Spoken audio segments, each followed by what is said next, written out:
Heels reaching back. Yeah, and the shoulder girdle is engaged. Like, push the collarbones up. Feel the shoulder girdle engaged. Like, this should be really good for your shoulders. So I think, yeah, there you go. That's good.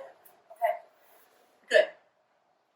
Now, if you want to walk your toes in towards your elbows, go ahead and walk your toes into your elbows. So you're kind of in this pike position.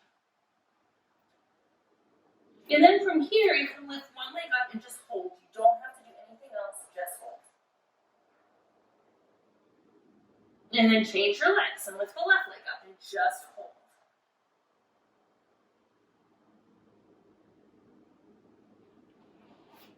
And then you can rest.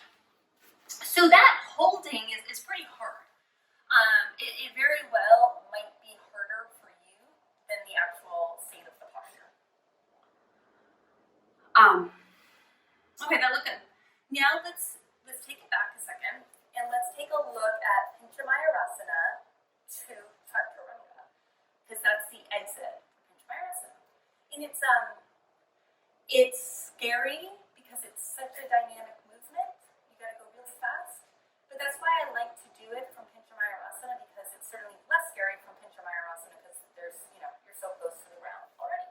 So what you do here is from the forearm plank, you look forward and pull back with your heels. So again, you really want to find that opposition. And look at how my hips are just a little bit up, but I like the hips up because it helps me have a little bit more core stability. So I lift my hips up a little bit and keep looking forward, and then fast to chaturanga. And I don't know what to tell you other than you just go for it. It's like a very fast movement. But the key is to find the stability with the rest of your body. So yeah, nice. Try it again. Keep the core super engaged. Hips up just a little bit so that you have enough time to move. Go for it. Go. Look for it. Go. Yes. Yes. That's it, Monica. Awesome. Go, Alice, go. Yes. All right. Those are pretty good. So it's fast. Okay. Let me just take a sip of water. Okay. Next step for building up to Pincha Mayurasana. So please realize that normally I would teach these steps over like many months, not just over like 5 minutes. But so that's one step. Another step that I really like is pulling your mat close to the wall for this one and using a block. This is not the best block for it, but you'll get the idea.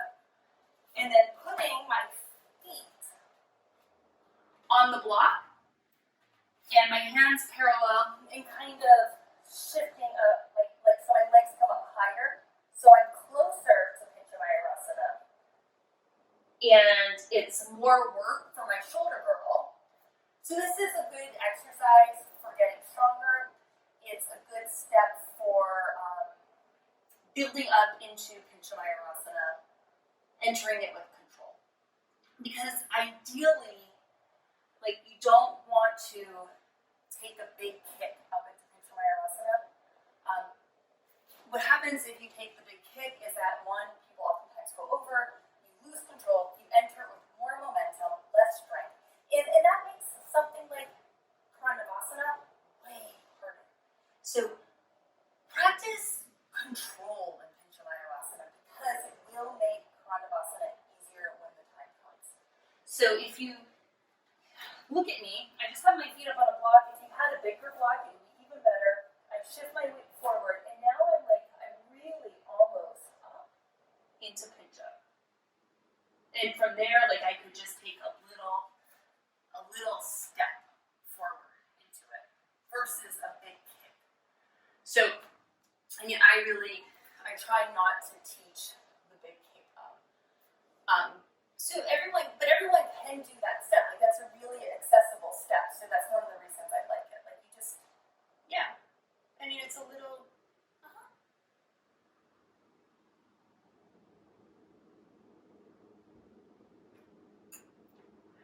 So I like the block on the wall just because it makes it a little bit steadier. So just be careful if you're not using the wall. I don't want to lose anybody. But you don't have to. I mean, just be careful. Okay, so now I'll show you how I actually step into it and what I mean by that. If you want to try it, of course, you're welcome to try it. I'm going to move my mat a little bit. But if you don't want to try it, if you don't feel safe, this is maybe going to be better information for you to play with later. So, forearms parallel, and it's this constant action of the elbows pulling in together and pushing down into the mat. Do they really move? No, but that's the sensation you're trying to create. Elbows in and down. And that, we see that again in the headstands.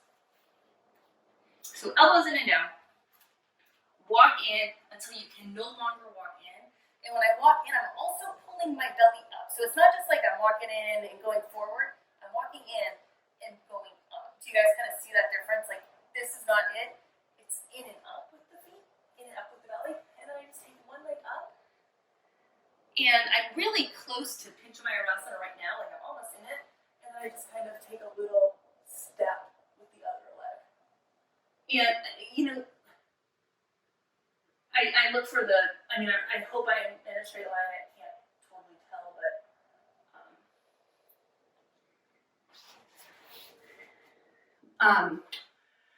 like that, it took me a lot of practice to be able to step into it like that. I don't necessarily expect anybody to do that right now, but that is my advice, is to get to the point where you are kind of walking right into it. Beautiful, Kimberly. Beautiful, Kim. Nice. That was almost it though. Because what happens is if you take a big kick into it, what I oftentimes see is that people go into a back bend if they take a big kick into it. And if you go into that back bend, then, one, it's really easy to go all the way over. But two, it also,